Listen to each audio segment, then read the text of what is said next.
Hello guys, welcome to the channel. Please subscribe the channel for educational and informational videos. Bangladesh और के illegal immigrants India के लिए एक मुसीबत बनते जा रहे हैं। कल भारत के तीन जैसे त्रिपुरा, बंगाल और असम, ये तीन हॉटस्पॉट बन गए हैं बांग्लादेशी इलीगल इमिग्रेंट्स के लिए।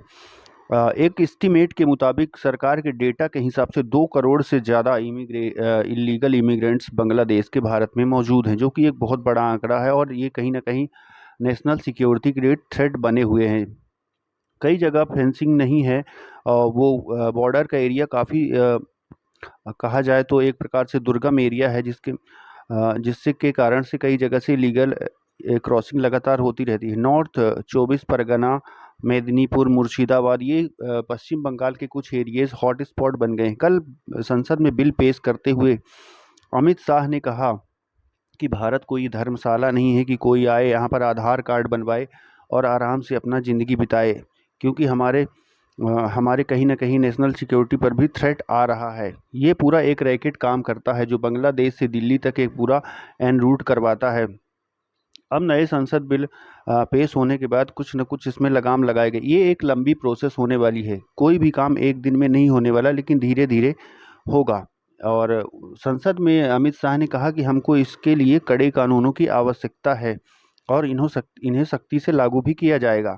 जहां पर बॉर्डर में फेंसिंग नहीं है उसको भी किया जाएगा। इमिग्रेशन बिल में इम्पोर्टेंट रजिस्ट्रेशन करना पड़ेगा उनको, अपने डॉक्यूमेंट्स को, पासपोर्ट, सरकारें आधार कार्ड को पैन, पासपोर्ट और इवन की वोटर आईडी से इसीलिए कनेक्ट कर रही है ताकि कोई भी अगर फर्जी फ्रॉड इमिग्रेंट्स अगर आधार कार्ड बनवा भी लेता है तो उसके अन्य डॉक्यूमेंट्स जल्दी से नहीं बन पाए। हम लोग आप जानते हैं कि असम, त्रिपुरा और बंगाल में किस तरह से इलीगल इमिग्रेंट्स एक बहुत बड़ा संकट बनता जा रहा है।